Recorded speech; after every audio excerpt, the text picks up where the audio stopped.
Hello, good morning. Ayan, ipapakita ko sa inyo kung saan ako nag-o-office or saan ako nag-work. Ayan, nagre-ready ako ngayon kasi office kami today, on-site kami.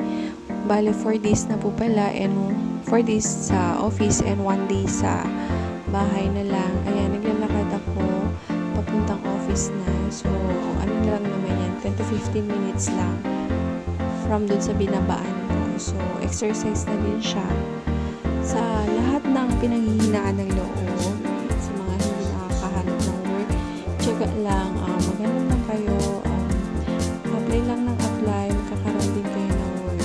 Yan. Kasi kailangan natin lumaban sa buhay. Kailangan natin magsumika para sa ating kinabukasan, pero para din sa ating sarili, syempre.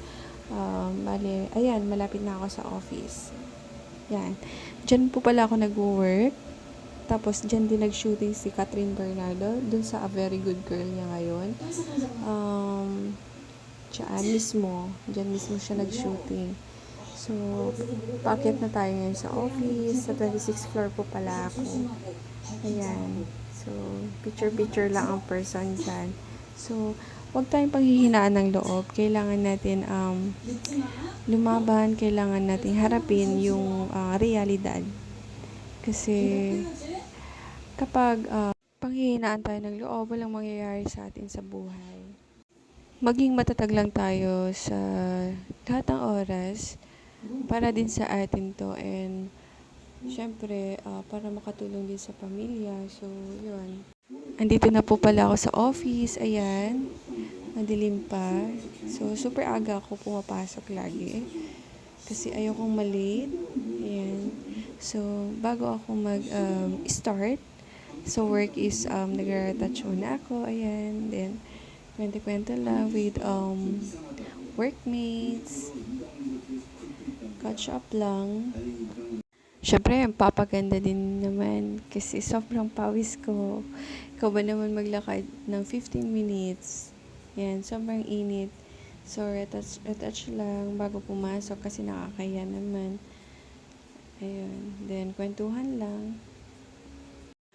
Nakakapagod man ang buhay, pero ganun talaga. Kailangan natin bumangon para sa kinabukasan natin. Syempre, para din sa kinabukasan ng mga magiging anak natin and para din sa family. So, ayun, sa lahat talaga ng pinanghihinaan ng loob, kailangan yung maging matatag, kailangan yung magtiyaga, kailangan ng mahabang pasensya para makahanap po kayo ng work.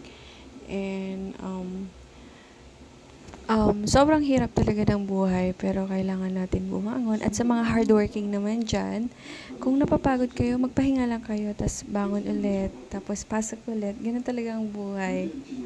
Kwento ko lang din pala, kasi dati sa mga previous work ko, super, super duper late ako lagi, kasi super layo ng work ko. So, thankful talaga ako kasi dito lang ako sa malapit. Parang kapag dito hanggang sa office is 30 minutes lang, 15 minutes na biyahe, and 15 minutes na walking. Then, very thankful talaga ako. Kaya, pinagtsatsagaan ko ngayon na hindi malate, as in hindi malate gaya ng mga previous work ko. So, kaya sobrang pasalamat ko dati nung tumawag sila, tapos may tinanong lang sila na how much is your expected salary. So, nagbanggit lang din ako ng ganito, ganyan, ng gusto ko.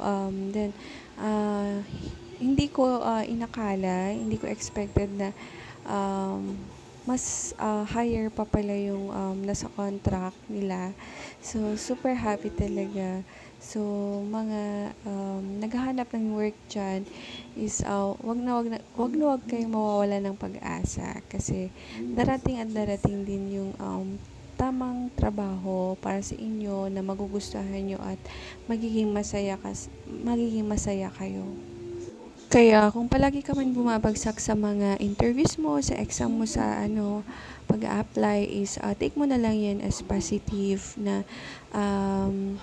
kaya hindi ka nakuha doon, or kaya bumagsak ka doon, is may best company pa para sa'yo, and gamitin mo na lang din yun as experience para mas ma-improve mo sa mga next apply mo sa iba't ibang company. So, apply lang ng apply, magkakaroon ka din ng work.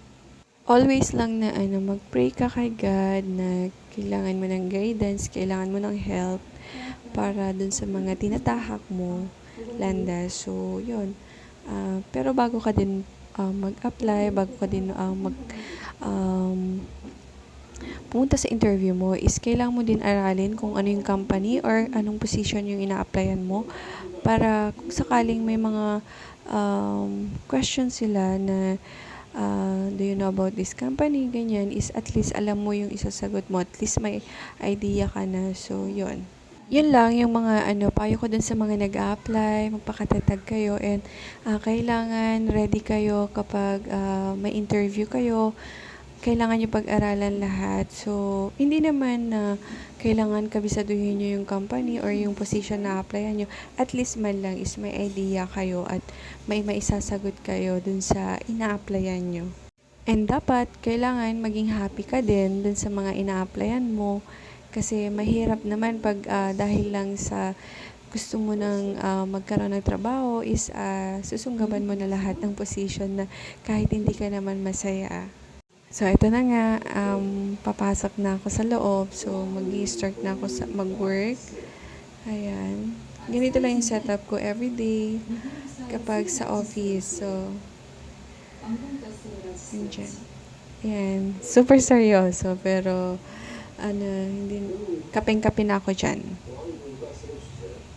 So, bye-bye na guys.